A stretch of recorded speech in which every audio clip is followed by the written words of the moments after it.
Wonderful. Greetings, everyone. Happy Sunday. It is about 11 a.m. on October 1st, 2023.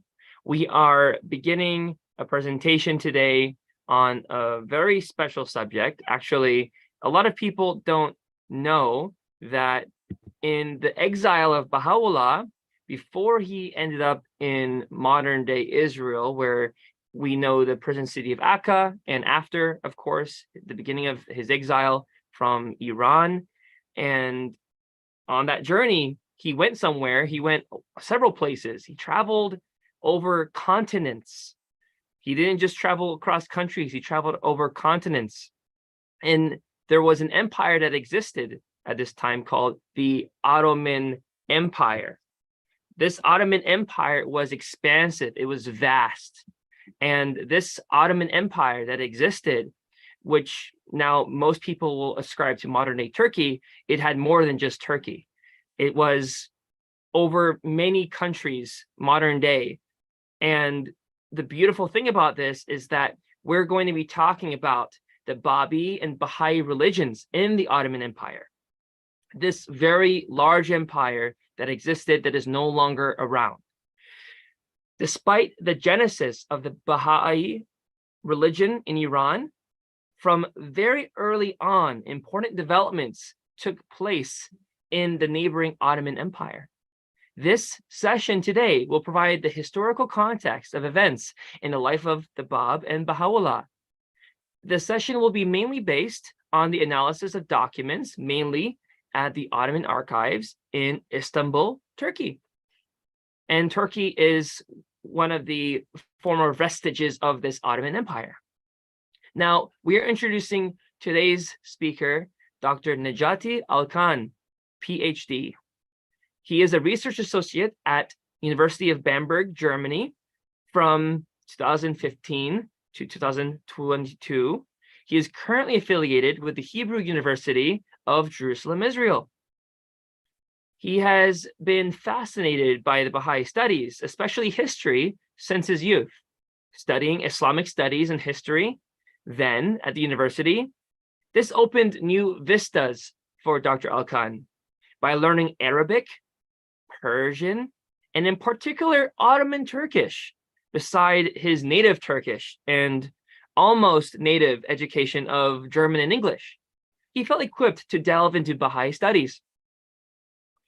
Since 2001, he's been publishing about various topics, and his main and real breakthrough achievement in his MA thesis is about the relationship of the Baha'i faith to Islamic reform movements in the 19th century.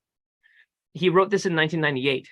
And in a more deepened and extended fashion, his PhD thesis in 2004 was about the Babis and Baha'is in the Ottoman Empire and Turkey between 1844 and the 1920s. He has, of course, published since then, and in 2008, he published it revised with the title Descent and Heterodoxy in the Late Ottoman Empire, Reformers, Babis, and Baha'is. And you can find this on Necati, please jump in here to correct me. ISIS Press, Istanbul, 2008. If there's a long form to describe that, it'd be great. ISIS Press. ISIS Press. But it's not that ISIS. Different ISIS, everybody. Different ISIS. So, in short, to describe Dr. Necati Alkan, he has done quite extensive study in the study of the Babi and Baha'i religions and their connection to the Ottoman Empire and the history of these religions in the Ottoman Empire. And as a specialist in late Ottoman history, Dr. Alkan is also the author of the most recent book, Non-Sunni Muslims in the Late Ottoman Empire, and Missionary Perceptions of the Alawis. You can find this in the publisher's library, IB Taurus / Bloomsbury, London, 2022. He published it. And having published widely articles and edited collections, and peer-reviewed journals, Dr. Alkan continues to build upon this library of his work on Ottoman history, which is phenomenal because, again, you don't really hear much about Baha'u'llah, the manifestation of God for Baha'is in this modern age, and his sojourn in multiple cities in the Ottoman Empire. And I say sojourn, I meant really he was exiled there, and that's ultimately why he ended up where he passed away and where Baha'is now go on pilgrimage. Lastly, Dr. Alkan had the honor and pleasure of serving at the research department at the Baha'i World Center for some periods. And he was visiting senior fellows at the chair in Baha'i Studies at the Hebrew University in Jerusalem. So with that being said, I'd like to ask really quick before we start the presentation, Dr. Alkan, when you're saying you're affiliated with the Hebrew University of Jerusalem, Israel, do you still collaborate quite a bit? Yes, the last thing I did it was that for the last university year, they had online classes about the Babi and Baha'i religions, from history, from theology writings, and so on. And I had 2 classes about the Ottoman context, which and is there a way that people can join in these classes? It was more for the students and some invited students and scholars from other universities, but for the next time, this year they don't do it, but I can ask if they do it next year, and then if it's okay, I can also announce it. Yeah, that'd be splendid. We appreciate that. With that being said, I hope that this introduction did some justice to the subject. So later on when we present, I'm not going to go as in-depth, but the premise is that people watching this video, this is our first video together. We welcome you, Dr. Alkan, for this presentation and the many more we look forward to having. So with that being said, welcome, and let us begin. Thank you very much. Thank you so much. I will share my screen with you. Let me see. So welcome everyone. I hope you're okay. Good morning, good afternoon, wherever you are.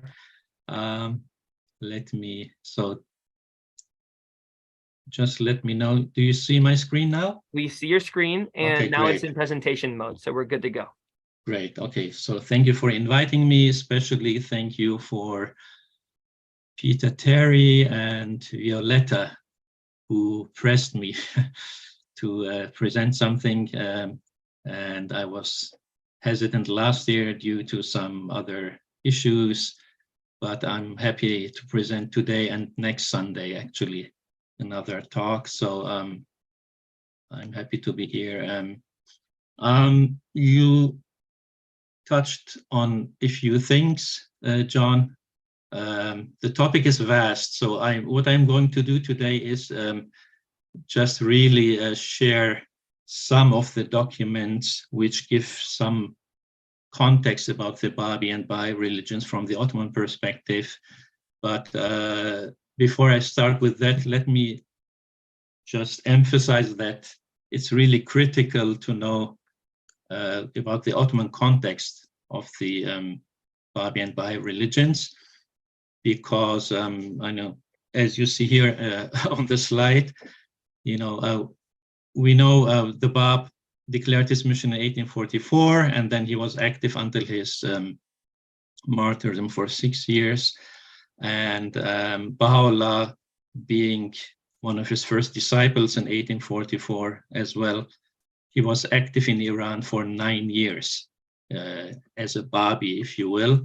And from that, after that period, he was exiled, as we know, from Tehran to Baghdad in the Ottoman Empire. So for about 40 years, Baha'u'llah was active in the Ottoman Empire, almost 40 years. And then we have also Abdul Baha, of course, who also was, his ministry was also almost in all of the Ottoman period until 1918, until the end of World War I. So it's really crucial to see this this fact, actually, and to have it in mind when we deal with Baha'i history. So You mentioned my revised PhD thesis. This is the cover of it. I'm basing my today's presentation on some parts of this thesis and a few other documents. What I will do is really talk about some historical events in Baha'i history based on Ottoman documents. This is just briefly the contents of my book, which I published in 2008, and after that I actually found numerous other Ottoman documents, and so my intention is to expand either this book into a big volume or just really How can people find this? This one, well, I mean, usually you order it through various bookstores online, or I have a PDF version and I can send it if you like, because the publisher allowed me and they send a PDF version, so I think I can share it and there's no problem in it. Blended. And more importantly, the publishers, I know I briefly mentioned them, but in case it's hard to spell or something, it's good that people can have access to also purchase them. I think that'd be a very good option. Right, of course. Well, this is, books like this are like books print on demand, or I don't know if that's the correct print on demand. Yes. So either you buy it through, let's say, Amazon, or just to go to the publisher's website. So it's available on Amazon as well. Yes. In the United States, it's in hardback. In Turkey, it's still in soft cover. So you can check it. If not, just approach me. What I would summarize actually the situation of the Bab, Baha'u'llah, and Abdul Baha with this quotation, which I have also in my book, from this Polish poet, who said many of those who were ahead of their time had to wait for it in not too comfortable quarters. So this is really what Babi-Baha'i history is about. And so this quote really fits my research as well. I also want to share the view of the importance of the Ottoman context of Baha'i history from a respected scholar of Shia Islam especially, and from someone who has been doing Baha'i studies officially since 1999. It is Professor Moshe Sharon, who founded this Baha'i chair at the Hebrew University of Jerusalem in 1999 together with the Baha'i World Center, and who was kind enough to host me for 2.5 years, as you mentioned, John, in 2006 to 2008, and then later on again a little bit. And I would like to read his foreword to my book, and please forgive me, this is not to boast myself or anything, it just shows the view of the respected scholar on Baha'i studies about the importance of the Ottoman context of Baha'i history. So basically, what he says is the 19th century witnessed an unusual eruption of religions and religious movements in the West, as well as in the East. While the Mormons, the various Adventist movements in the United States, and to a lesser extent the Templars in Germany, are the most obvious examples of the modern religious activity in the West, the appearance of the Babi-Baha'i religions is the most important event in the world of Islam in particular, and in the history of world religions in general. Until now, the research of the Babi-Baha'i religions was particularly concerned with the appearance and early development of the new faith in Qajar, Iran. True, it has always been clear that the most important development of the faith took place after it had become Baha'i, under the leadership of Baha'u'llah, after the execution of the Bab in July 9, 1850. But a thorough and comprehensive research of this particular subject has been lacking until now. It was in the Ottoman Empire, while in exile in Istanbul, Edirne, and Akka, that the prophet of the new religion announced his claim to be the long-awaited Messiah, the manifestation of Almighty. It was mainly in Akka where he spent the last 24 years of his life, that he composed his most important works, particularly the Most Holy Book. The latter part of the 19th century was an eventful period in the history of the Ottoman Empire, as well as the Iranian one. However, the Ottoman reform movement, which had gone through many vicissitudes, was far more violent and in the long run more effective than the activity of its Iranian counterpart. But in both cases, the Baha'i religion found itself drawn into an atmosphere of change and could not avoid reacting to it.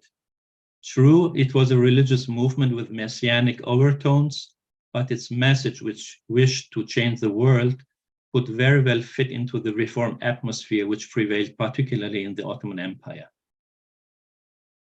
A study of the interaction, mainly intellectual, between the activities of the reformists, the constitutionalists, and in general the whole Ottoman reform elite against the stormy years of the second half of the 19th century is long overdue. And Dr. Alkan fills this gap completely, basing himself on original sources and documents in 3 Oriental languages, Arabic, Turkish, and Persian, and particularly the documents of the Ottoman Archives.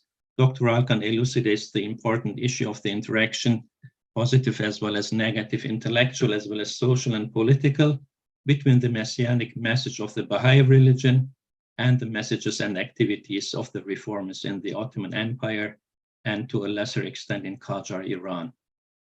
So as I said, please forgive me if I read this. It's not, boasting myself, but I just wanted to show you an outsider's view of this Ottoman context of Baha'i history. So basically what I'm using is mainly documents, official documents, state archive documents from the Ottoman Archives in Istanbul. I also utilize published Ottoman sources such as books, journals, newspapers, and of course the Baha'i writings, especially those of Baha'u'llah, where he addresses the Sultan or other Ottoman officials like the Suratul Haykal, Suratul Muluk, Lohi Rais, Suratul Rais, Lohi Fuad, all addressed to Sultan Abdulaziz and Ali Pasha and Fuad Pasha, who were his ministers, and which you can find in the summons of the Lord of Hosts. And we have, of course, Abdul Baha with his Secret of Divine Civilization, which is, of course, addressed to reform in Iran, but could as well fit into the reform period in the Ottoman Empire, and then other tablets and letters, especially Turkish ones, to which I will refer in my next presentation next Sunday. And also Shoghi Effendi in his God Passes By, which is regarded as the official Baha'i history. He makes mention of Ottoman history, of the Ottoman context, but in the Baha'i context, and also what we call sacred history. It's from the Baha'i view, from the Baha'i perspective, and also his Promised Day is Come, which is an excellent historic analysis of events also in the Ottoman Empire and Iran. Then we have the World Order of Baha'u'llah and also Baha'i administration.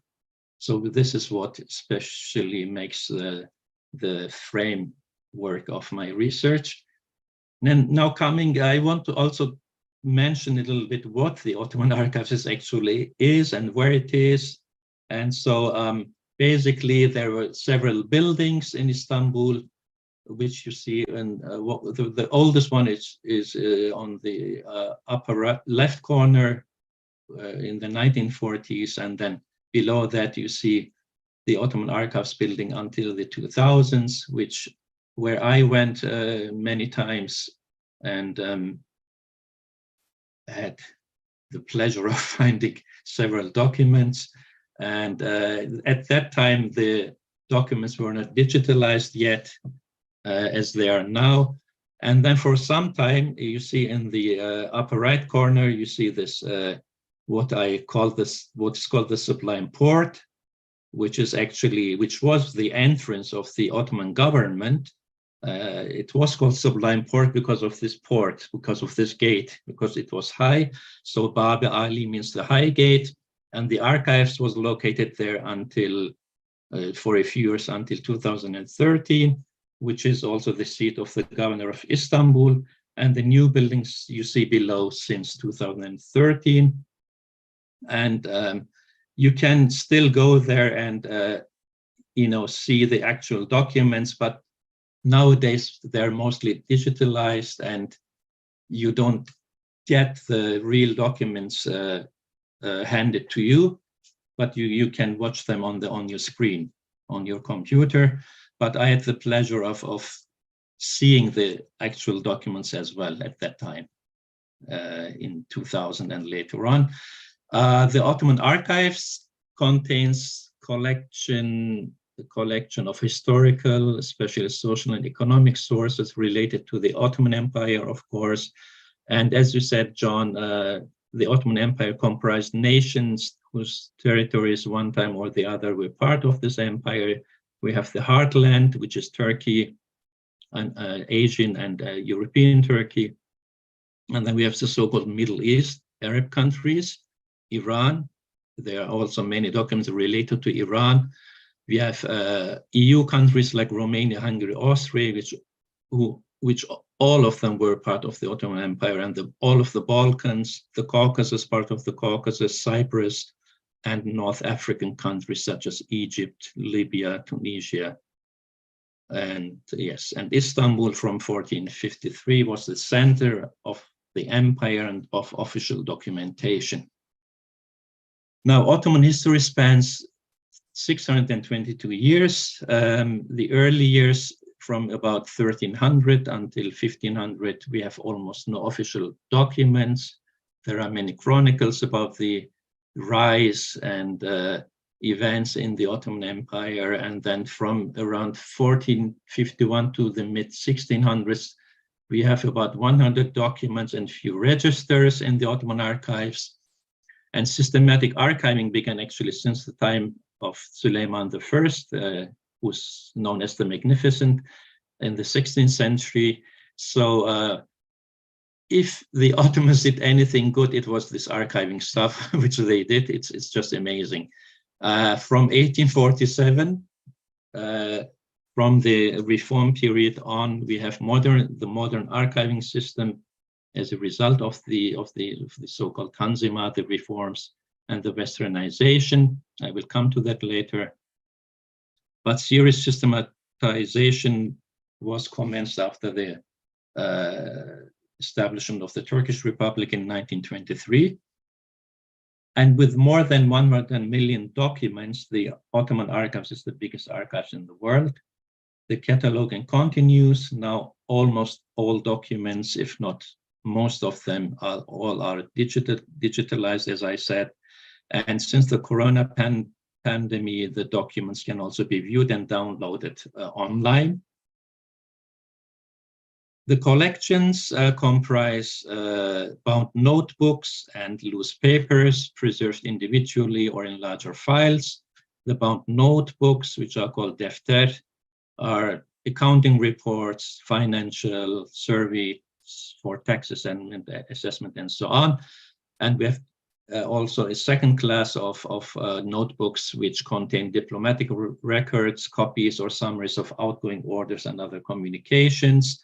And the loose papers, who are about 150 million in number, are original copies of imperial decrees to administrative reports and communications, and even odd notes of low-level bureaucrats. So maybe I'm exaggerating, but I'm always saying with this vast archives, you could probably write a daily Ottoman history. In addition to this collection, there are special categories which are called the imperial writs of the sultans, decrees, edicts, fermans, and also charitable foundation records. And beginning with the reforms of the Tanzimat period, Ottoman administration increased exponentially, and numerous central and provincial administrative authorities were created, and offices, all of which produced their own records. And even to this day, there are also like documents found somewhere and then brought to the Ottoman Archives in Istanbul. Now, I cannot continue my presentation without mentioning these excellent people, excellent Baha'is who actually started finding Ottoman archival documents about the Babis and Baha'is. The gentleman you see on the left is one of the early Turkish Baha'is, Sami Doktoroğlu, who went to the archives in the 1970s and provided some documents to the Hand of the Cause of God, Hasan Balyuzi, who, as you know, wrote his books about the Bab, Baha'u'llah, and Abdul Baha.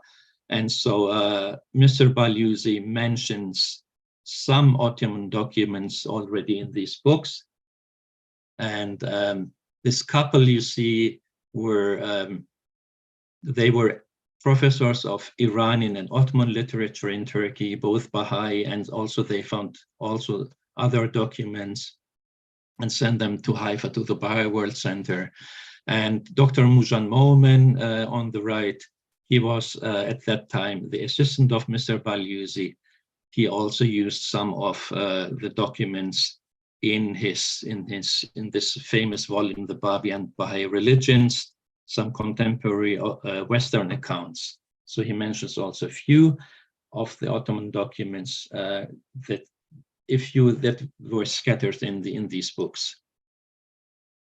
Now, coming to the periods in Babi and Baha'i history, I must mention that even before his declaration, the Bab spent time in Ottoman Iraq in 1841 for 7 months in Karbala, attending lectures by Sayyid Kazim Rashti, who was at that time the leader of the Sheikhi movement.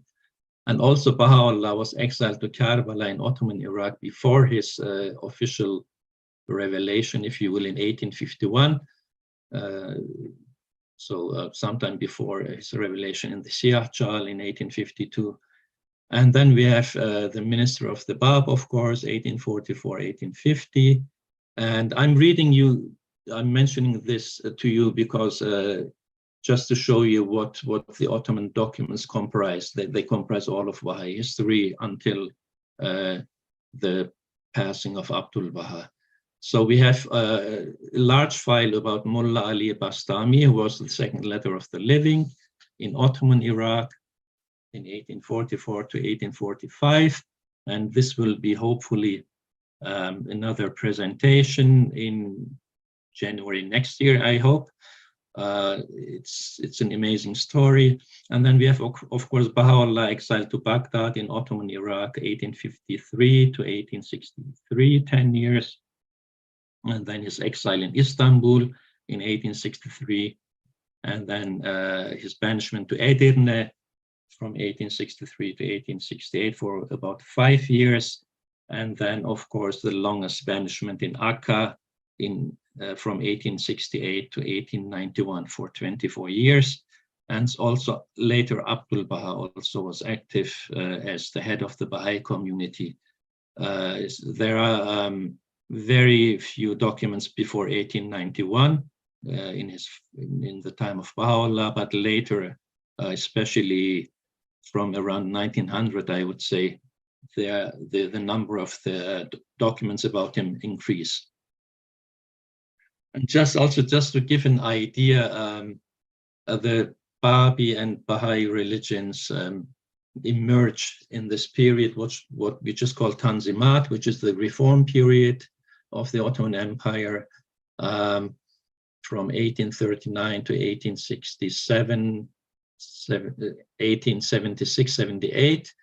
And then we have the post-Tanzimat period until 1908, until the Young Turkish Revolution, and then the Young Turk period from 1908 to 1918 until the end of World War I, and in which the Ottomans also lost the war and the empire. And we have several sultans who were on the throne, like from the time of the Bab to the time of Abdul Baha. We have Sultan Abdul Majid, which you see on the left side, and then his brother Sultan Abdulaziz, who is famous in Baha'i history because he exiled Baha'u'llah 3 times. And then we have a short interregnum of Sultan Murad V, very short, very ineffective interregnum. I will come to that later. And then we have for a long period, for 33 years, we have Sultan Abdul Hamid II, who also caused some trouble for Abdul Baha, and who announced the third reform decree, and then also established a parliament based on the first Ottoman constitution, which he later dissolved. It's a long story. We can deal with that later. And after Abdul Hamid was deposed by the Young Turks in 1901, his brother Mehmed V came to the throne. He was merely a puppet of the Young Turks, just representative, no power whatsoever. And then the last sultan was Mehmed VI from 1918 to 1921. And he is seen in Turkish history as a traitor and puppet of European powers. And in 1922, you may know Ataturk, Mustafa Kemal abolished the Sultanate, and the Sultan's family were exiled from Turkey. So again, just to give you an idea what the Tanzimat is, it's this reform period. As I said, literally it means reorganization. It was a period of reform in the late Ottoman Empire that began with the first reform edict in 1831, continued then with another second edict in 1856, and ended with the first constitutional era in 1876 to 1878. And the Tanzimat began with the purpose not of radical transformation, but of modernization, centralization, desiring to consolidate the social and political foundations of the Ottoman Empire. It was characterized by various attempts to modernize the Ottoman Empire and to secure its territorial integrity, actually, against internal nationalist movements by say, Serbians, Bulgarians, Greek, Armenians, and so on, and also against the external aggressive European powers. And the reforms encouraged the ideology of Ottomanism among the diverse ethnic and religious groups of the empire, and attempted to stem the tide of the rise of nationalism in the Ottoman Empire. The greatest outcome of the Tanzimat was actually the gradual secularization of the empire due to the replacement of religious law with secular law borrowed from Europe. And the reform period paved the way for the establishment of the secular Turkish Republic 100 years ago. Now we have a few comments by Shoghi Effendi about these sultans I just mentioned. I want to also share this with you just to give you the Baha'i perspective. Actually, the only one who receives a positive feedback is Sultan Abdul Majid. There, Shoghi Effendi says, Imperial Turkey that had under Abdul Majid been admitted into the European concert and had emerged victorious from the Crimean War. And then coming to Abdulaziz, the sentence goes on, entered under his successor Abdulaziz upon a period of swift decline, culminating soon after Abdul Baha's passing in the doom which the judgment of God had pronounced against it. Again, about Abdulaziz, a conspiracy leading to a palace revolution, 1876, finally deposed him. A fatwa, which is a religious decree of the Mufti, announced his incapacity and extravagance. 4 days later, he was assassinated and was succeeded by his nephew Murad V, whose mind had been reduced to a nullity by intemperance and by a long seclusion in the cage. In the cage means actually like when a sultan was in power, he would put his nephews, sons, and whoever was male, he would imprison him in a palace, which was called the cage. And so they wouldn't be really concerned with political affairs or anything. They could not interfere into the affairs of the reigning sultan and so on. So Murad V was one of those. And Shoghi Effendi says, declared to be imbecile, he after a reign of 3 months was deposed, and was succeeded by the subtle, the resourceful, the suspicious, the tyrannical Abdul Hamid II, who proved to be the most mean, cunning, untrustworthy, and cruel intriguer of the long dynasty of Osman. The Committee of Young Turks secured, 1909, from the Sheikh al-Islam the condemnation of the Sultan, Abdulhamid II, deserted and friendless, execrated by his subjects and despised by his fellow rulers. He was forced to abdicate and was made a prisoner of state, thus ending a reign more disastrous in its immediate losses of territory. The end of so shameful a reign was but the beginning of a new era, which, however auspiciously hailed at first, was destined to witness the collapse of the Ottoman ramshackle and worm-eaten state. Muhammad or Mehmed V, a brother of Abdulhamid II, an absolute non-entity, failed to improve the status of his subjects. The follies of his government ultimately sealed the doom of the empire. The war of 1914 to 18 provided the occasion.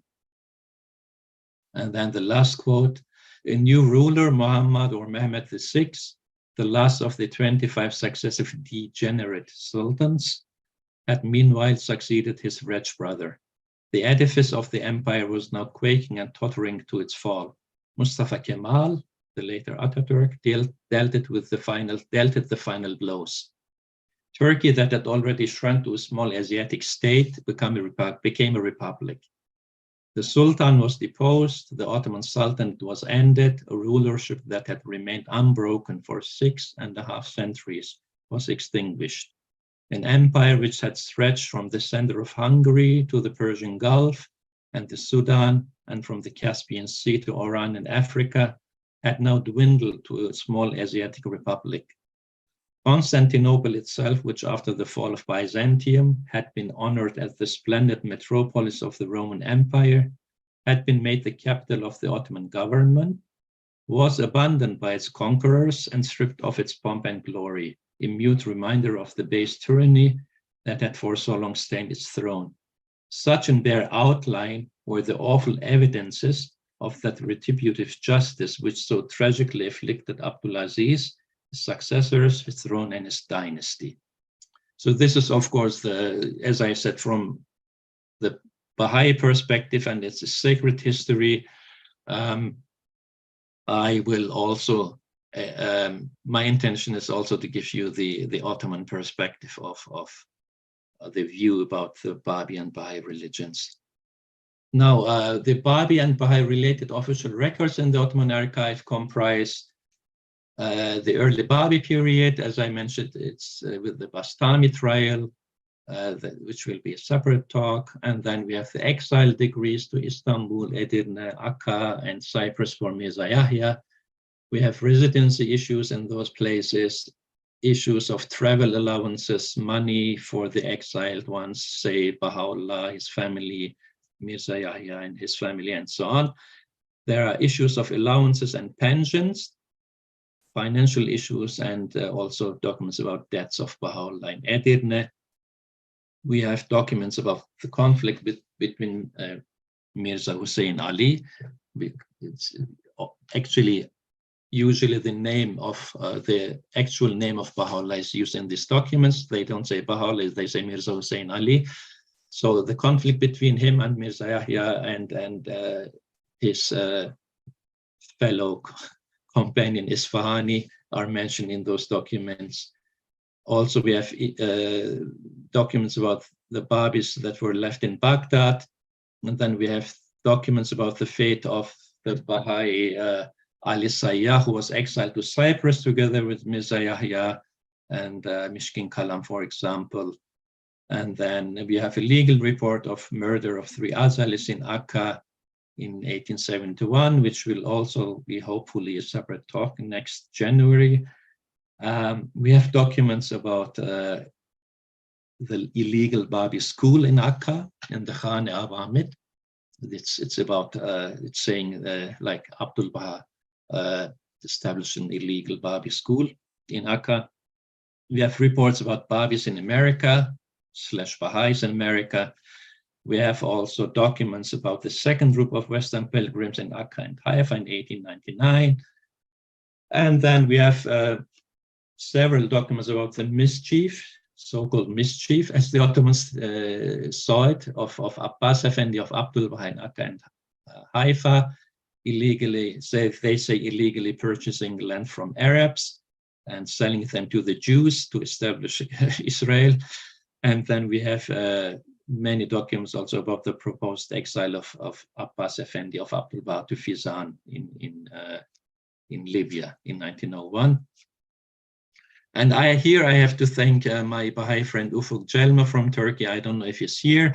He was of immense help during the last years getting the digitalized images of those documents, actually, which I had so far printed as photocopies. But as I said, since Corona, it's possible to download those.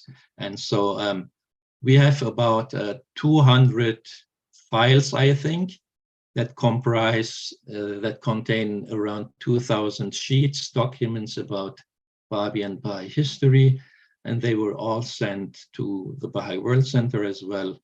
And I'm also working, as I said, on another volume containing these documents. Yes, I mentioned that already. And actually, the largest file, which you now can read on the bottom, contains about 1,270 sheets, and it includes confiscated writings of Baha'u'llah and Mirza Yahya. And I will mention that later on. These are original documents, writings of Baha'u'llah, kept in the Ottoman Archives in Istanbul.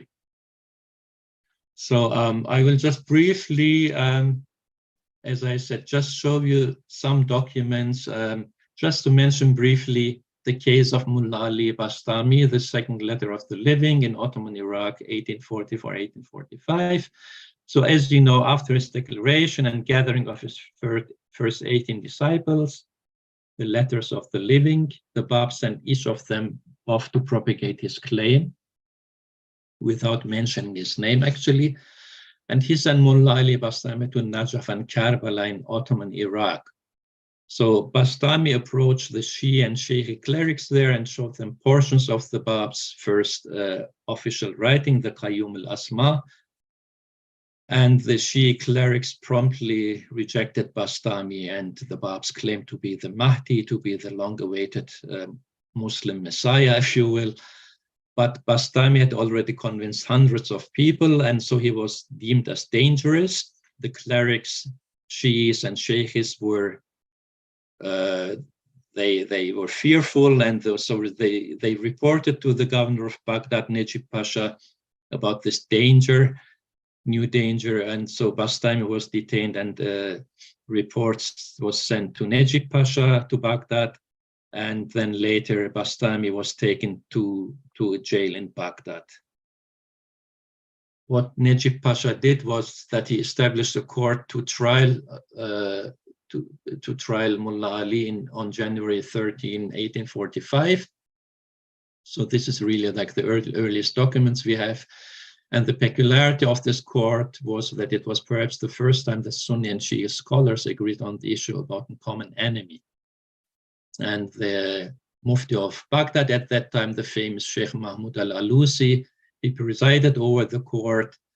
At that time, he was actually not friendly to the whole case, but later on, when Tahiri appeared in Ottoman Iraq, we have records of Baha'i documents and books that this Mufti of Baghdad was friendly towards Tahiri. In any case, in the case of Mullah Ali Bastami, in this court, 20 Sunni and 10 Shia ulama, clerics, whatever, gathered, and they issued a religious decree, a fatwa about the Bab and Bastami.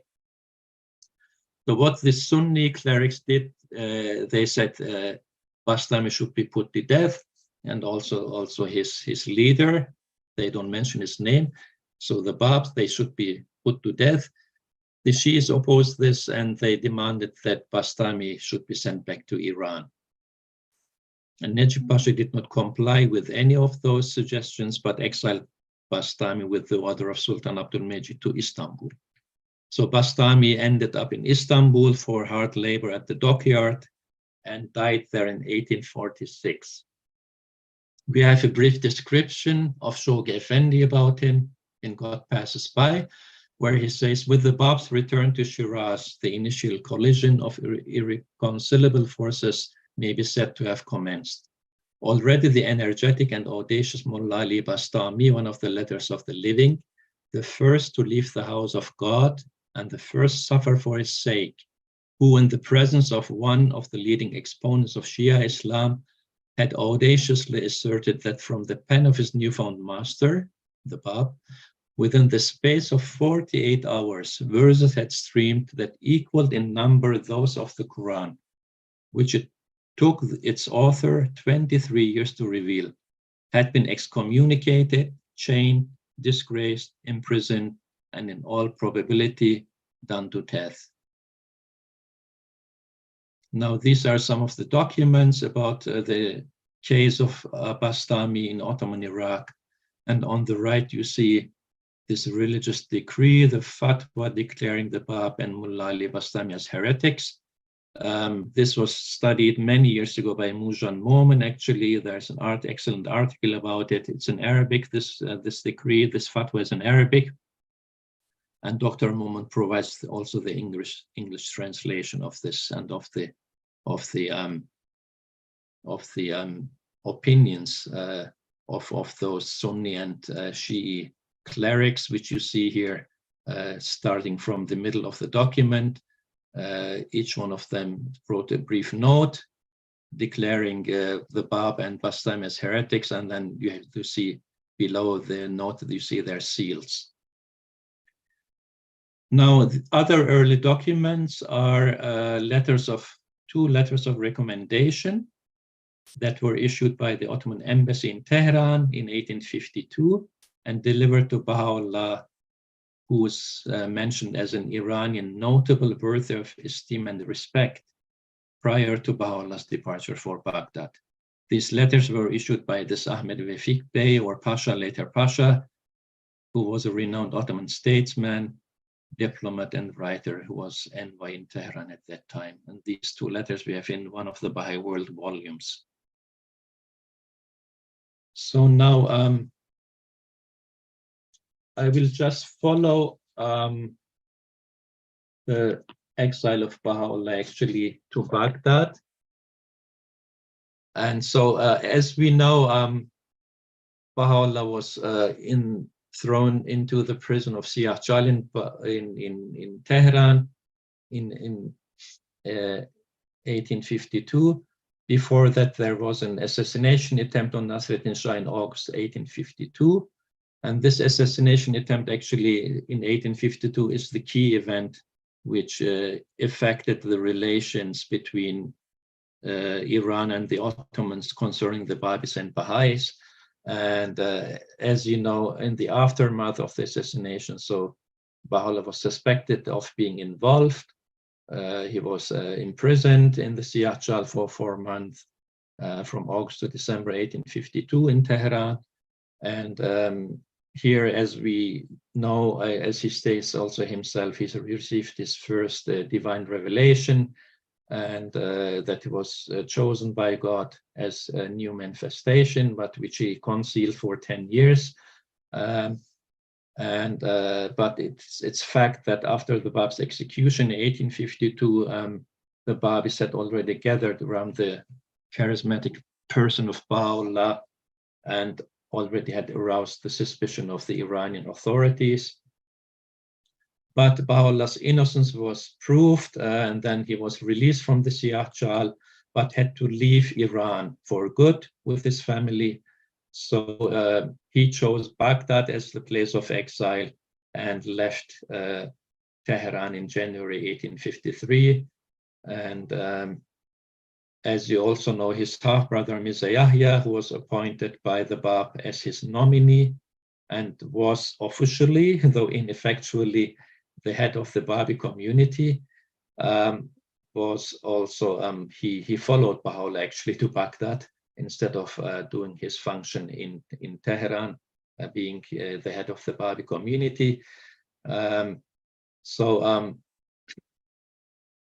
he fled also the 1852 persecutions of the Babis, from Iran in disguise, only to join Baha'u'llah in Baghdad later. And so Baha'u'llah arrived in Ottoman Baghdad in April 1853. It was an arduous journey from Iran to Baghdad. And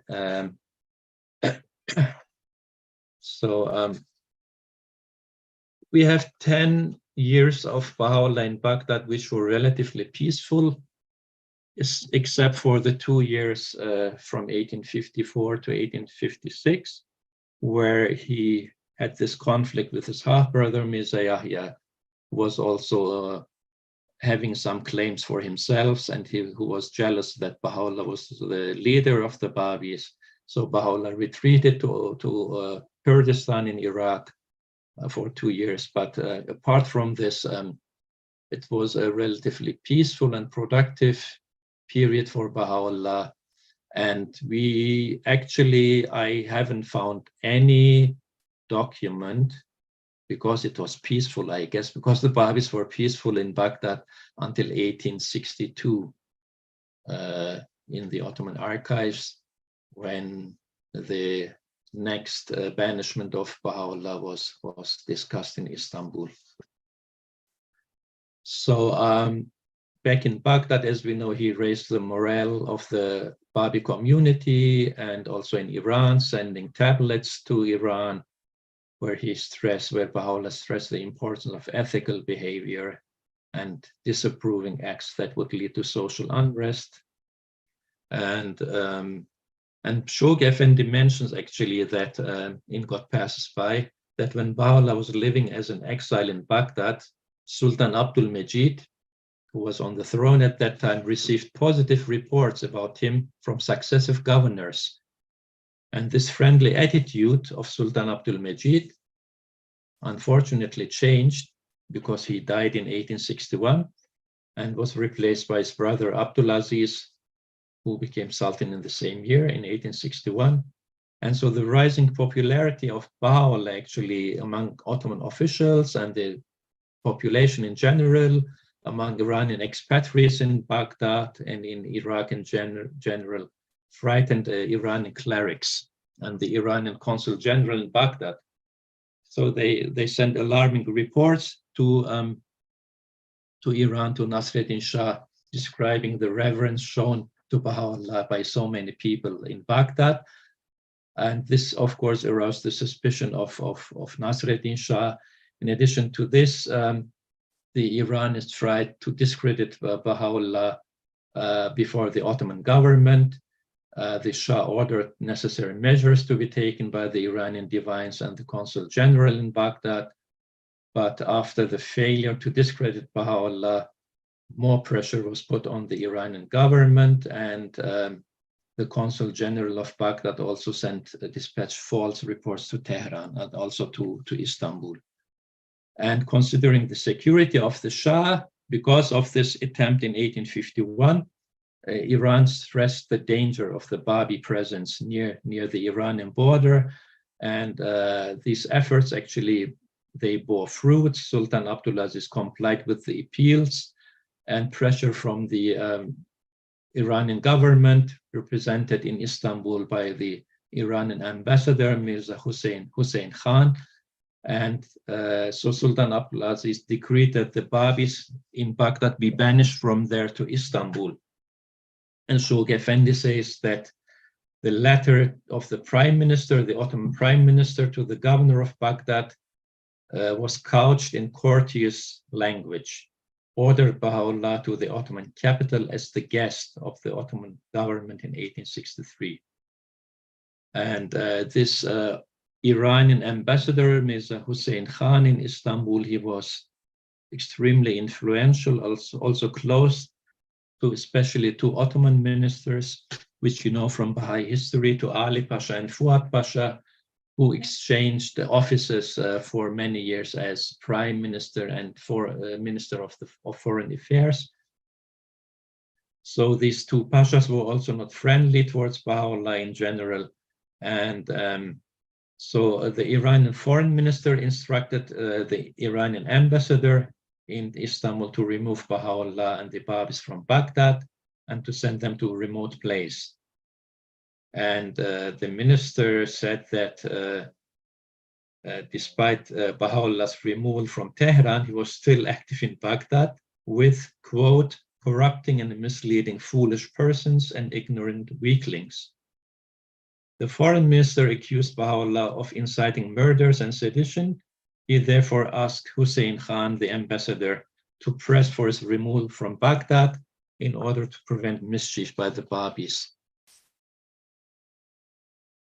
So, and then the memorandum was actually sent to the Sultan, to Abdulaziz, proposing the exile of Baha'u'llah to Istanbul, and it was presented by the Prime Minister Fuad Pasha to Sultan Abdulaziz, where it says, I will read it, the text of this, it's the exile decree actually to Istanbul. So basically, it says some individuals from among the followers of the superstitious and secret sect named Babi, which emerged previously in Iran, had attempted some years ago an assassination plot against His Majesty, the valorous and successful Nasruddin Shah. Some of them were arrested and chastised, and some fled. One of them, Mirza Hussein Ali, came to Baghdad and is presently residing there. Although the Iranian state asked for and made a formal demand for his expulsion and handing over to Iran, because he is the leader of the followers of the aforementioned sect, the reply was given that the expulsion and extradition of the said refugees by force is incompatible with the sublime states, Ottoman Empire's principles of benevolence and opposed to general international rules. Therefore, that request was abandoned. But because the presence of such a man in a locality like Baghdad and at the border of and the place of meeting for Iranian travelers and merchants threatens the security of His Majesty the Shah, and his removal to a place in the interior of the well-protected domains, the Ottoman Empire, of His Majesty the Sultan, far from the border, was brought forward for consideration. And although the Governor General of Baghdad, the Field Marshal of the Imperial Army of Iraq and Hijaz, His Excellency the illustrious Namik Pasha, put forward the argument that since this man, meaning Baha'u'llah and his followers, are of no harm whatsoever to the sublime state, and the actions of the Iranians in those regions are in accordance with peace and amity, he was not in favor of their expulsion. And even though he recently conferred upon them the Ottoman citizenship, the Ottoman state, upon being in peaceful relations with a state, Iran, against whose emperor a plot was attempted by an individual, and because, in our opinion, the presence of persons accused of secret perversion and publicly known as agitators and violators of the law in the region of Iraq, which consists of various tribes and ethnic groups, is harmful, it is recommended to His Excellency, the above-mentioned Marshal, meaning the Governor General, that Mirza Hussein Ali and some of his companions be sent to Istanbul in order to be given a residence in a city like Bursa or Edirne. So this seems like one sentence, this edict, and actually it is, Ottoman Turkish is like, if you don't put punctuation, it's just one long sentence. So excuse me for that, but it's the style. So just to sum up this document, it basically says that the residents of the Babis, who some years ago had attempted to kill the Shah in places near Iran, posed a threat to the Shah, and hence the Ottoman government should interfere in this matter in order to maintain a peaceful relationship with the Iranian government. So then the Ottomans say, yet, however, the expulsion of refugees in the empire by force ran counter to Ottoman customs of benevolence, they say, the rule of justice and international regulations. Nevertheless, they say, it was dangerous that persons like Baha'u'llah and his followers should dwell in Baghdad, where he could stir up mischief among different groups of people and tribes.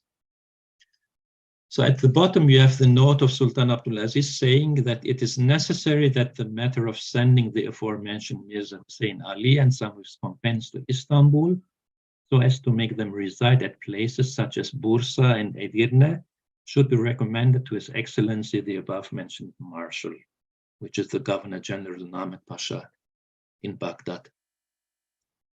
So as you can see, actually already before Baha'u'llah was exiled to Istanbul, it was already discussed that he should be exiled further, even to places such as Bursa, which is near Istanbul, and even to Edirne, which is at the fringe of European Turkey, if you will. So this was discussed already in 1863. And this is one of the things which is not mentioned in Baha'i history, in the Baha'i sources. So, and then we have Namek Pasha, who was, as I said, the Governor General of Baghdad. He wrote a letter in 24 April 1863. It was the time when Baha'u'llah was in the Garden of Rezwan, preparing for his departure from Baghdad. So Namek Pasha is asking in this letter, asking governors of the provinces through which Baha'u'llah and the other exiles would be passing to extend to them the utmost consideration and to make them reach Istanbul in good condition. Baha'u'llah should be given travel allowance of 25,000 piasters, that he may not suffer sore poverty.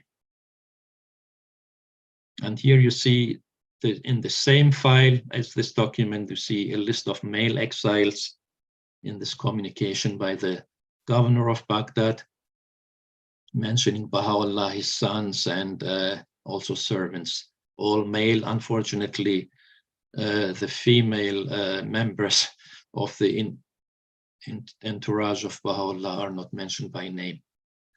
Now approaching, as Baha'u'llah left Baghdad,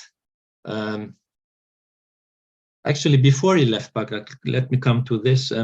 Namek Pasha, the Governor General, was one of the exceptional Ottoman ministers. He is called also the Sheikh of the ministers in the late Ottoman Empire. He was extremely friendly towards Baha'u'llah, as you can see from this letter, where he says that he should be treated with utmost consideration, and that he and his followers should reach Istanbul in good condition. So Namek Pasha was one of the friendly ministers, and he assigned also a cavalry of 10 soldiers for Baha'u'llah, with provisions and with 50 mules, and as I said, a travel allowance, and so that Baha'u'llah would reach Istanbul safely. Baha'u'llah, as we know, spent 12 days in the Garden of Rezwan preparing for his departure and announcing his semi-official mission as the one whom God will make manifest. And so approaching Samsun, which Violetta mentioned recently in one of her presentations at the Black Sea, Baha'u'llah revealed probably his first tablet after he left Baghdad, the Lohe Hodaj, or Samsun, Lohe Samsun. And this Hodaj or Hoda is actually what you see in the upper image. It was a litter on a mule or on a camel that was carrying especially women, or also sometimes Baha'u'llah when he wasn't riding. So this tablet of the Hoda or Hodaj, where Baha'u'llah says, these are verses. He begins with these verses. These are verses which were disclosed in the pavilion or tent of eternity and the Hoda of holiness at the moment when the greatest name arrived at the precinct of majesty in the land of Samsun, at the shore of a mighty ocean. And now, when Baha'u'llah usually uses these images in a spiritual sense, he also had these like in the material world. He had a tent, of course, where during the journey he used. And so we have an interesting Ottoman document about Baha'u'llah staying near Samsun at the Black Sea, which basically says, after arriving, Hussein Ali Effendi rested in his tent for some days in the town of Samsun. So you have the spiritual image and also the material image of this tent in this Ottoman document. And then at the end it says, Baha'u'llah then boarded the imperial ship, Tuna, and departed for Istanbul. Now, Baha'u'llah being exiled in Istanbul, when Baha'u'llah arrived in Istanbul with his family and followers, they were lodged in a guest house and given a payment of 5,000 piasters allowance per month through the grace of His Majesty, the Sultan, and the expenses for the travel to Istanbul and to Edirne was to be reimbursed, since they were foreigners and powerless to manage to survive by themselves. This is a quote from this document. When Baha'u'llah arrived in Istanbul, he observed that the Minister of State did not care about the affairs of the people.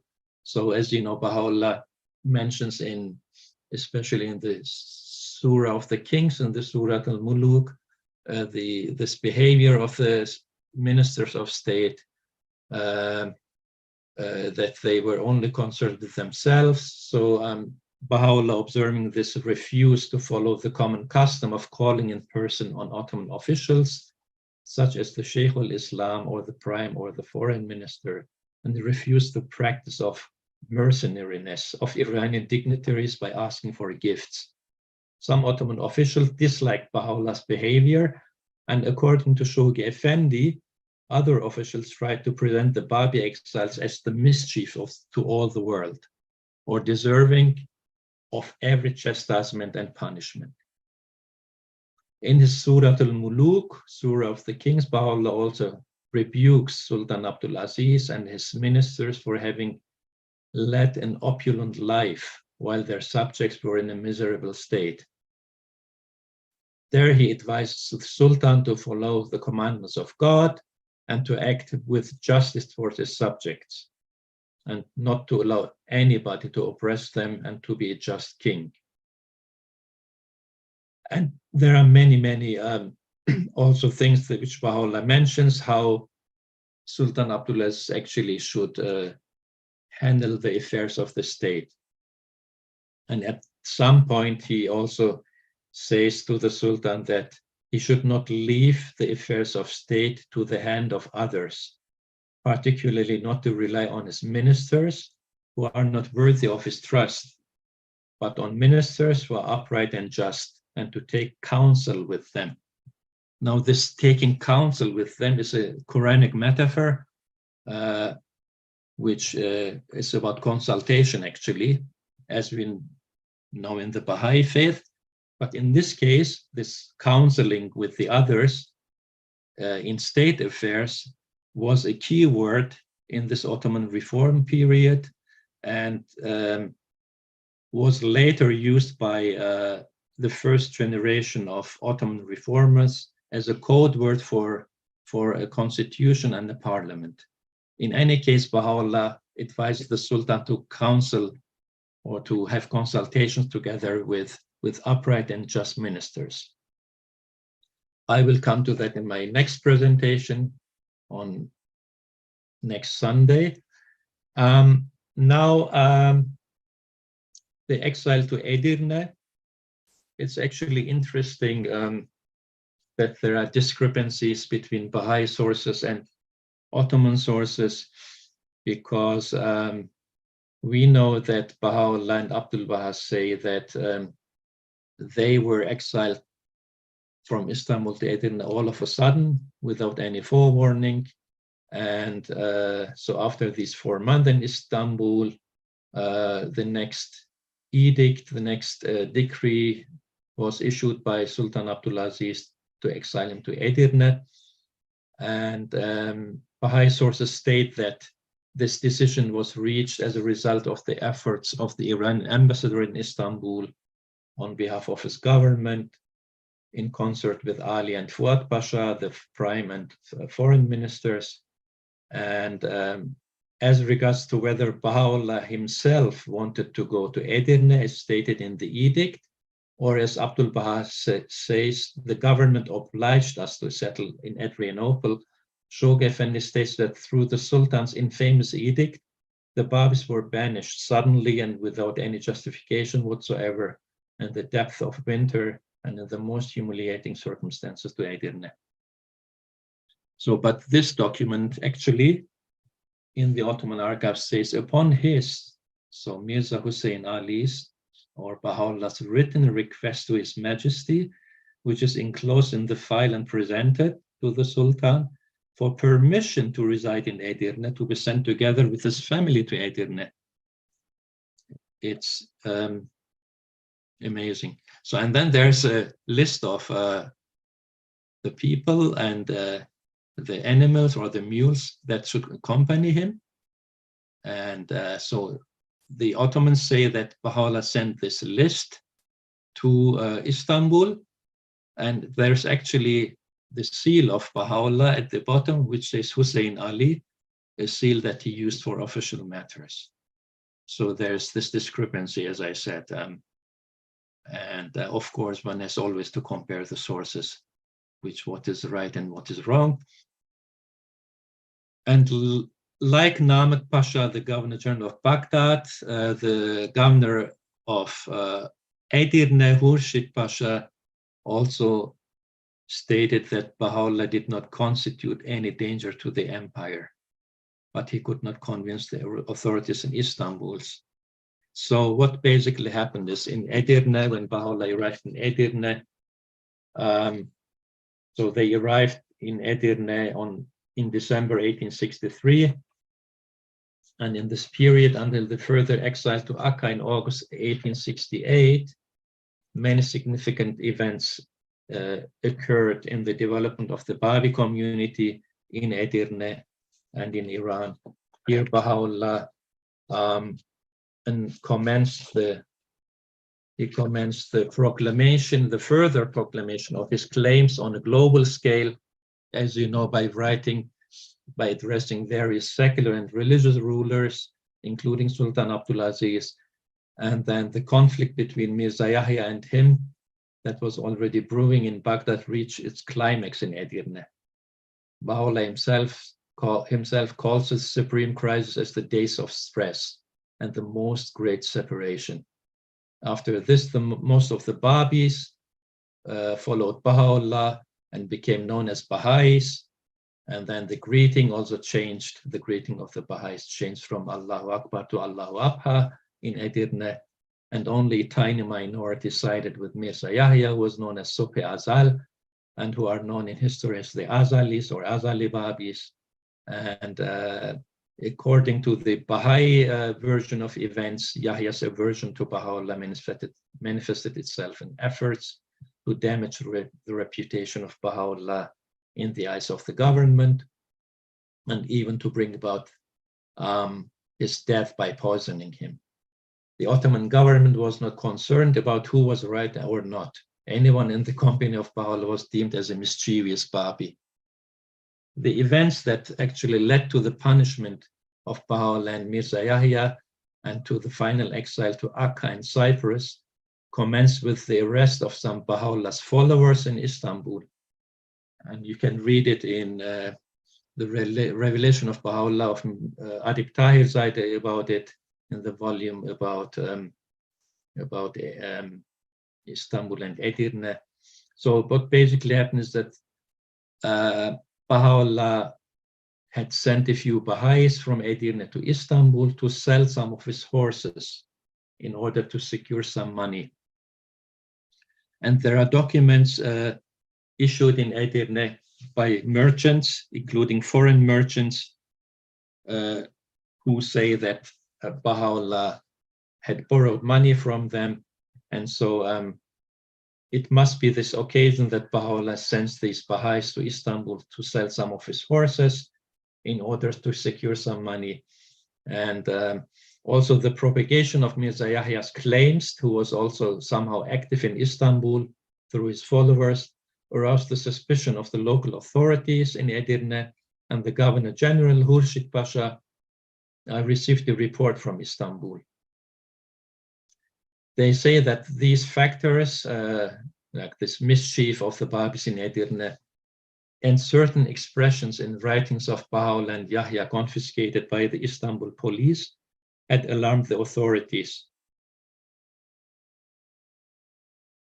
The governor of Edirne was asked to take precautionary measures in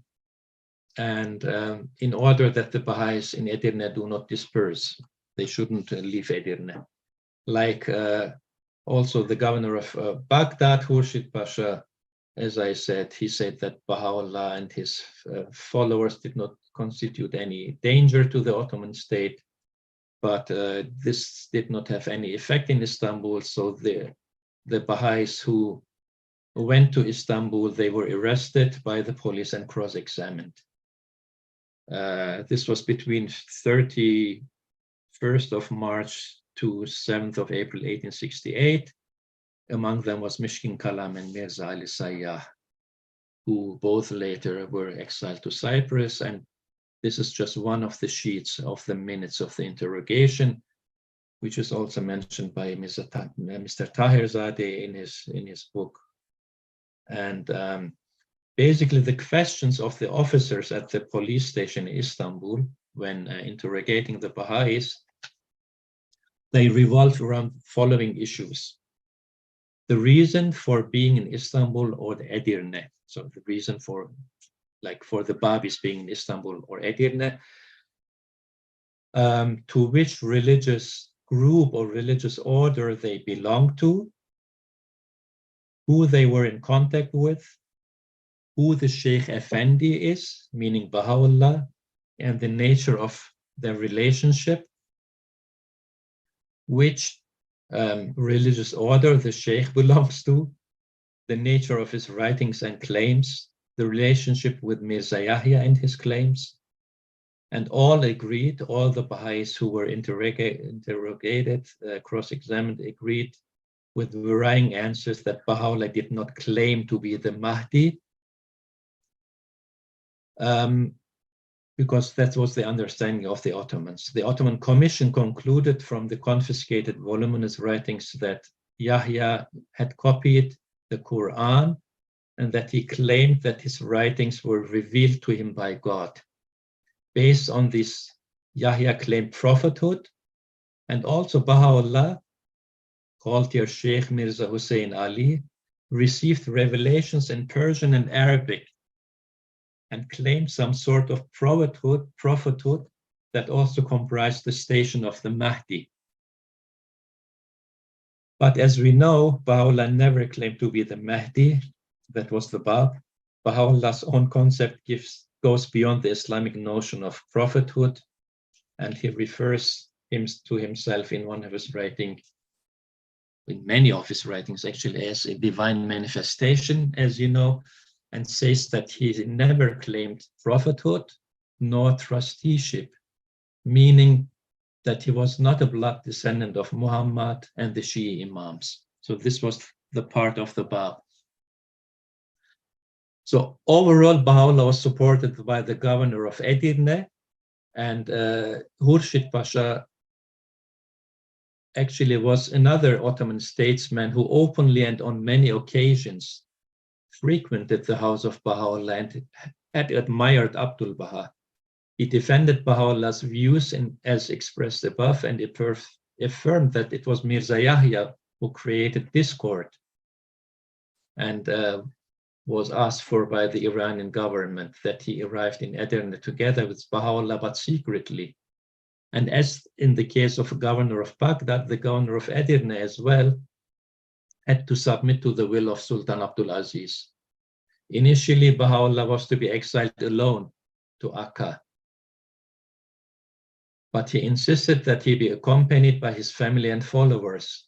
When he was told that the Sultan had refused, this is according to Baha'i sources, Baha'u'llah said to the major who was in charge, "What is the royal decree? The decree is my decree. Now go and send a telegram. Baha'u'llah refused and was reluctant to obey the Sultan due to the unjust situation. Subsequent to the report by the Prime Minister Ali Pasha, Abdul Aziz issued the edict in which he ordered the further exile of Baha'u'llah and his retinue. The memorandum, actually, I cannot do but mention, I mentioned the writings of Baha'u'llah and of Yahya in the Ottoman Archives, hundreds of pages, probably 900 pages and sheets. And this one you see is in the handwriting of Baha'u'llah, that is kept in the Ottoman Archives in Istanbul. And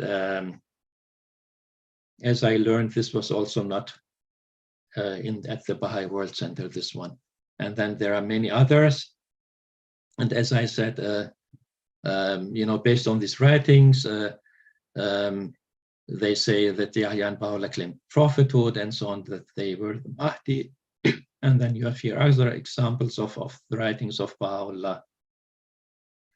And on the left, you see, for example, a copy of the Rashia Amma, which is supposedly, or most probably, the very first revelation writing of Baha'u'llah in Iran.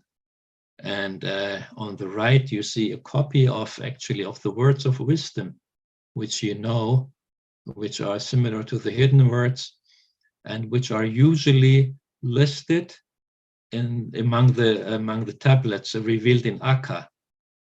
But here we have the proof that it was already confiscated in Istanbul and was already probably revealed either in Baghdad, Istanbul, or Edirne. So in any case, the decree, the edict to Akka, it basically says that it touches on several points, saying both Mirza Yahya and Baha'u'llah claim prophethood or Mahdiship and divine revelation.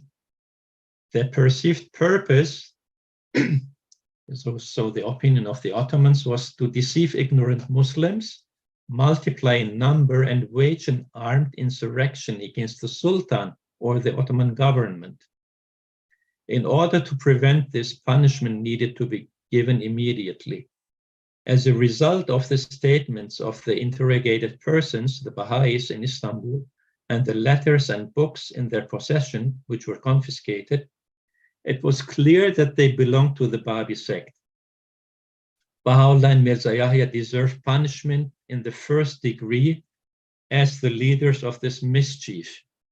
Followers promoting their propaganda deserved second-degree punishment, and the other brothers and followers of Baha'u'llah would be punished in the third degree due to their allegiance to him or to Mirza Yahya.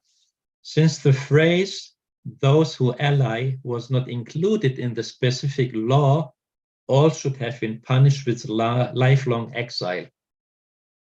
Then the Ottomans say in this edict, however, since lifelong exile did not include imprisonment or did not ensure that the activities of the Babis and the dispersion to other places would be prevented, it was decided that they should be imprisoned in a citadel. So the activities of the Babis, both of Baha'u'llah and Yahya, were seen as destroying the public order and rebellion directed towards the state. That is, they committed armed rebellion or transgression based on an classical Islamic notion. According to Ottoman law, a group with different beliefs that is not organized and does not revolt is exempt from punishment. If they engage in propaganda, and Baha'u'llah had explicitly forbidden the propagation of his religion in the Ottoman realms. So if they don't engage in propaganda, if they engage in propaganda, they are cautioned, and if they violate, they are chastised according to the gravity of the offense. If they rebel against the state, or their aim is insurrection and public disobedience, meaning to create disorder, their punishment is execution. although the Ottoman officials could have put Baha'u'llah and Mirza Yahya, who claimed prophethood, on trial on account of apostasy from Islam, falling off from Islam, the Ottoman state approached the matter politically. Instead of execution, they were punished with lifelong exile. It was stated that they claimed prophethood and intended an armed rebellion against the Sultan in the edict, and both groups, Yahya's and Baha'u'llah's, were punished for the latter offense. It was a political decision rather than religious that Baha'u'llah and Yahya were exiled to Akka. They say they were preparing an armed rebellion against the Sultan. Obviously, as a result of internal and external pressure, execution as punishment for apostasy was abolished during the reform period. In addition to this, the allowances of the Babis were stopped, but they received a daily salary. So Baha'u'llah's counsels to Sultan Abdul Aziz, as we know, had no positive effect. And in spring 1868, the Ottoman Emperor and his Prime Minister Ali Pasha and the Foreign Minister Fuad Pasha decreed that Baha'u'llah and Mirza Yahya and their families and companions be exiled. After Abdulaziz approved the decisions of the special commission that investigated the Babi question in Edirne, Baha'u'llah and his fellow exiles left Edirne for Akka in August 1868. Also, Yahya and his followers. And according to the official Baha'i view, that this decision was taken as a result of the schemes of Baha'u'llah's half-brother Mirza Yahya and his associates, who were constantly in contact with Ottoman officials. They were trying to bribe them. They sent false reports to Istanbul. Also in Edirne, they were creating some mischief. And also there's one interesting sheet in this collection, which I recently sent to Mr. Bijan Masumian. Maybe he can mention it. There is a sheet by Mirza Yahya having some calculations in a circle, and then some verses in Arabic and in Turkish, and all hinting to his official revelation in 1868. So, and he dispersed this sheet, did this propaganda in Edirne, and which aroused the attention of the Ottoman authorities. And with this also, Baha'u'llah was also punished.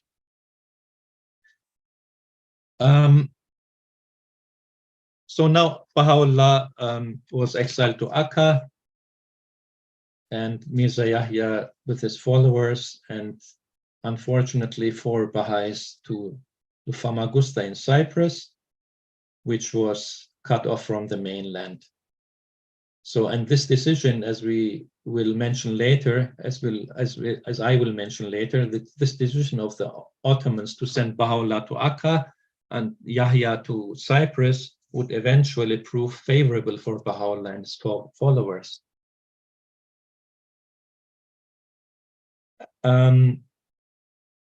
Yes, I won't go into the details what happened in Akka, but there's this one interesting letter by Abdul Baha from 1872 in the Ottoman Archives.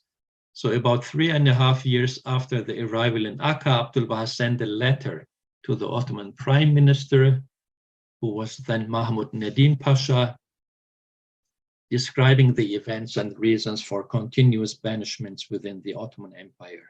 So Abdul Baha basically writes in this Persian letter, about 3.5 years after the arrival in Akka, Abdul Baha sent, so this is like in my words, Abdul Baha sent a letter to the Ottoman Prime Minister describing the banishments. So an important issue that Abdul Baha mentioned in the letter and relates to the expulsion of the Babis from Baghdad is that of a tax issue. Abdul Baha says that the Iranian Babis in Baghdad had to pay, based on Ottoman rule and applicable to all foreigners, a certain tax called in Arabic the Sanfiya or Esnafiya in Turkish, a tax for artisans and tradesmen, and were ordered by Baha'u'llah to do so. Yet the Iranian consul, Mirza Buzurg Khan, deemed it improper and instigated his government against the Babis. This is Abdul Baha recounting this. After the rejection of this order by the Iranian consul, some Iranian citizens approached Baha'u'llah, who argued that the Iranians too should be included under this order, so meaning the non-Babi Iranians. This angered the consul, and consequently he initiated the harassment of the Babis, which in turn forced them to apply for the Ottoman citizenship. Then Mirza Hussein Khan, the Iran ambassador in Istanbul, strived and succeeded in removing the Babis from Iraq, as I mentioned.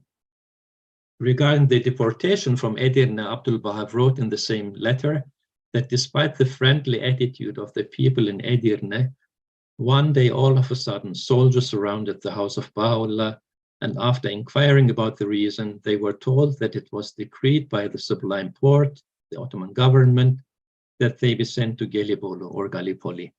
Consternation seized the Baha'i community after soldiers arrested Baha'u'llah and his followers, and therefore they were forced to leave Edirne. Abdul Baha adds that without understanding the reason, all the family and followers, counting 70 persons, were exiled to Akka, where they were incarcerated in the military barracks. Then after 1 month, he was surprised to read in an Ottoman newspaper that the Ottoman marshal of the police force received for this act the Lion and Sun Medal of the first class by the Iranian government. Abdul Baha further writes in his letter that the edict commanding the exile to Akka stated that he and Abdul Baha were interrogated in Istanbul, and upon being found guilty, they were exiled. This, of course, was contrary to the truth, because Baha'u'llah and Abdul Baha were never present at the Sublime Porte for an interrogation. Abdul Baha also says in this letter that 3.5 years had passed since they had been in extreme wretchedness and abasement as prisoners in Akka. In spite of leaving Iran and arriving in the Ottoman Empire in utmost glory and having been guests of the Ottoman state, he asked how a person who was in full glory and arrived at the Ottoman capital by an imperial order would end up as one abandoned and walled up within the ruinous prison of Akka with a daily allowance of 4 piastres. Their situation was so bad that he could not put it in words. Abdul Baha concludes their situation thus with an Islamic hadith: the 7 heavens and the 7 earths weep over the mighty people when they are brought low and the rich made poor. Abdul Baha hoped that the Ottoman Prime Minister would issue an edict of compassion to end the plight of the Baha'is in Akka. So, about the events in the ministry of Abdul Baha, I will refer in my next talk. Also refer to Ottoman documents about Abdul Baha. And if I may conclude, I haven't mentioned everything, of course, but I just want to give you what I see as an academic historical analysis of like a conclusion of my research that I base on Ottoman documents. So in my opinion, analyzing these documents, Ottoman and also Baha'i sources, if you will. So based more on the Ottoman perspective, 3 factors may have been decisive actually for the survival of the Baha'i religion in the Ottoman Empire.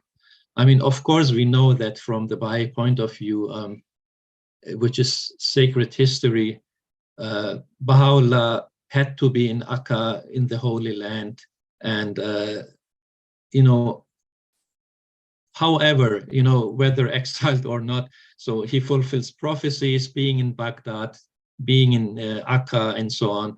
But like from a historical point of view, if you allow me, I would like to say these 3 things. So firstly, Baha'u'llah's instruction not to propagate his religion in the Ottoman Empire, his and Abdul Baha's approach of using discretion and wisdom in order not to endanger the safety of their followers, because the public image of the Baha'i community and its beliefs was that of a heretical Shi'i sect that deviated from Orthodox Sunni Islam. Factor 2, the overall tolerant attitude of the Sublime Porte of the Ottoman state in particular of influential Ottoman officials, such as governors, towards the Baha'is, and in contrast to the Iranian government and powerful Shi'i clerics. It is important to note that the fact that the Ottomans provided a safe refuge for the Baha'i leadership. Even though Baha'u'llah was exiled, he received allowances. As you have seen, he received travel allowance, he received pensions, be they monthly or daily. So with this, he and his community, if you will, the Baha'i community actually also survived. The third factor, the locations or places of exiles were crucial for the development of the Baha'i religion.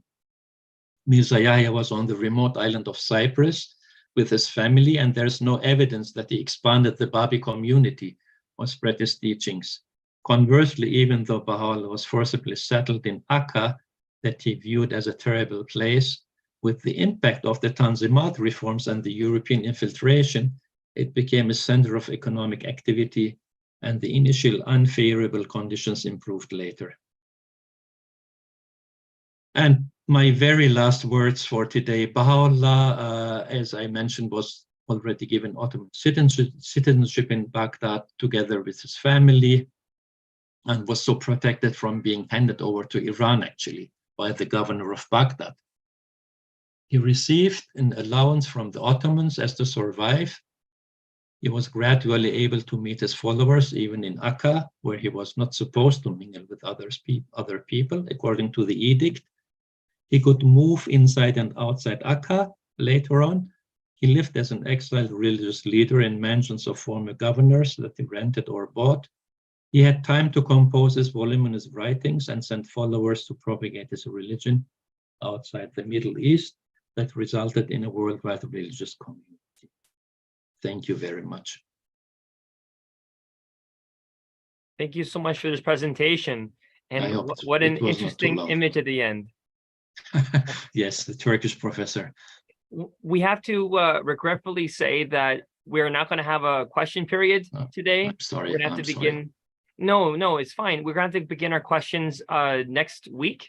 So we thank everyone who's had a question. We would like you to hold on to it. Please join the presentation next week. It's going to be available, the link to join, on clearwaterbaha'is.org. Again, clearwaterbaha'is.org is the place that we post the Zoom link. So all of you that have joined, some 40 or so of you have joined today. We welcome you again to please click on the link, join the Zoom. And of course, if you can't make it next week, but you still want to watch, we invite you to like and subscribe the video if you're on Facebook or YouTube. On YouTube, we have a really nice channel. It's available for everyone to share. Just share the link and your friends can join in on this presentation we just had. And what's more is that we're going to be talking not just next session, but we're going to have Dr. Nejati Alkan join us for more. And we're going to definitely be able to do a deeper dive in this content. Thank you. So again, Dr. Alkan, we thank you. It is a hard stop of 12:30, but we really wanted you to get that. Thank you. I hope it wasn't too long.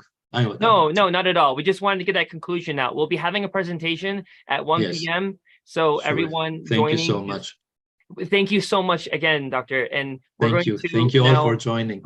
Yes, we're going to close out. Thank you, everyone. Bye-bye. Thank you. Thanks. Bye. See you.